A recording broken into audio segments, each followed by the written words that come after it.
Notre art, personne ne peut nous l'arracher.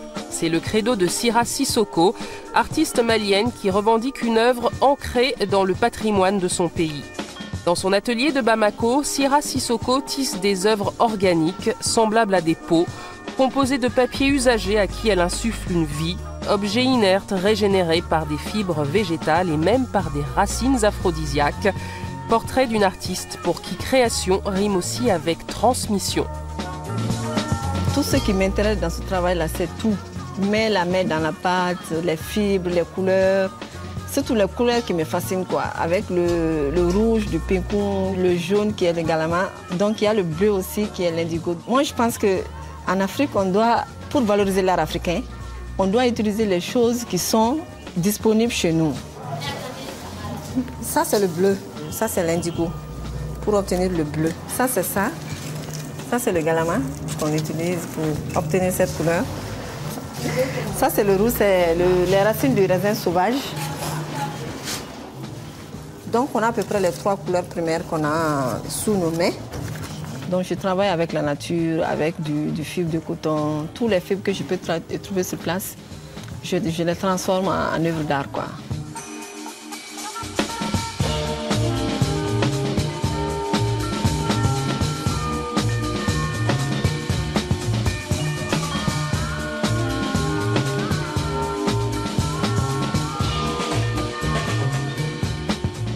Mes buts personnels pour ce travail-là, c'est toujours d'aller mieux. C'est toujours aussi d'être invité par d'autres artistes dans d'autres continents, dans le continent africain, dans le continent européen et américain, pour voir aussi le travail de ce que font les autres. Tout ça, ça te donne envie d'ajouter quelque chose à ton travail et puis de voir autre chose aussi.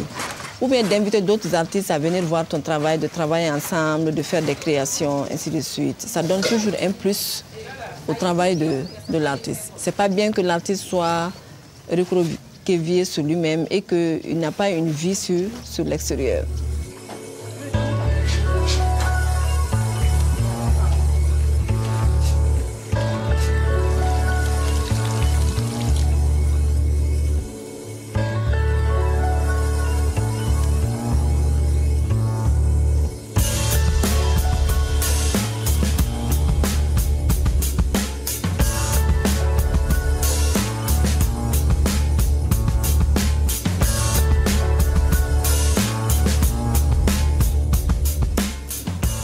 C'est vrai que même si tu exposes, que tu ne vends pas ou que tu fais des œuvres et qu'ils sont autour de toi, tu es toujours content d'avoir tes œuvres avec toi. C'est comme tes enfants que tu aimes bien, que tu les soignes, tu les regardes, tu travailles avec, après tu les laisses. Mais je regarde mes œuvres tout le temps. Tout le temps que chaque jour je les regarde pour voir s'il n'y a pas de défaut, pour corriger, ainsi de suite.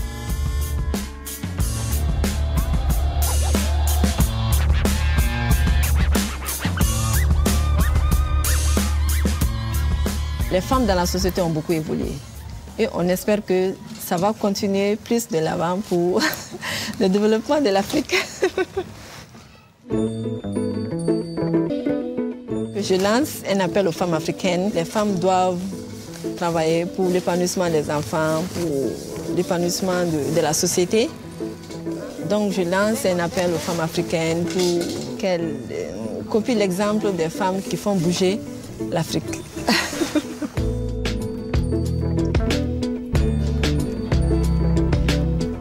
Je peux le dire que dans ma vie artistique, j'ai l'air d'être heureuse parce que j'ai fait ce que j'ai voulu faire. C'est ça le plus important dans la vie, de faire ce que tu as voulu faire. Donc j'ai toujours travaillé, donc je travaillerai toujours.